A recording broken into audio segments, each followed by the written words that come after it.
আজ বিশ্ব বাবা দিবস। প্রতি বছর জুন মাসের তৃতীয় রোববার পালিত হয় এই বিশেষ দিনটি, যা এই বছর পড়েছে 15 জুন। সন্তানের জীবনে বাবার অবদানকে সম্মান জানাতেই এই দিনটি পালন করা হয় বিশ্বব্যাপী। বাবা দিবসের ধারণাটি পশ্চিমা বিশ্বের হলেও দিবসটি এখন বাংলাদেশ সহ প্রায় সব দেশে উদযাপন করা হয়। বাংলাদেশেও বাবাদের সম্মান জানাতে বিভিন্ন সামাজিক ও সাংস্কৃতিক সংগঠন আয়োজন করেছে বিশেষ অনুষ্ঠান, আলোচনা সভা এবং নানা আয়োজন।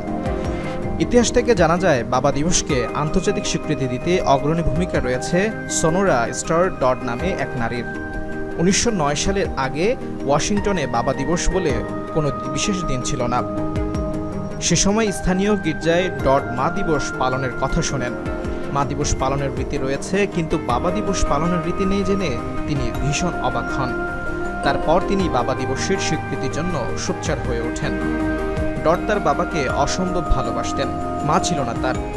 মায়ের মৃত্যুর পর শত দুঃখ কষ্টের মধ্যে থেকেও তাদের 7 ভাই বোনকে বড় করে তুলেছিলেন তাদের সিঙ্গেল বাবা। বাবার এই ত্যাগ দেখে ডডের মনে হলো, মা দিবসের এত আয়োজন হলে বাবা দিবস কেন বাদ থাকবে? বাবাকে সম্মান জানানোর জন্য একটা দিন থাকা দরকার। তারপর অনেক চেষ্টা করে দীর্ঘ 1 বছর সাধনায় স্থানীয় কমিউনিটিগুলোতে বাবা দিবস পালন করতে পারেন ডড। 1910 সালের 19 জুন বিশ্বে প্রথমবারের মতো পালিত হয় বিশ্ব বাবা দিবস।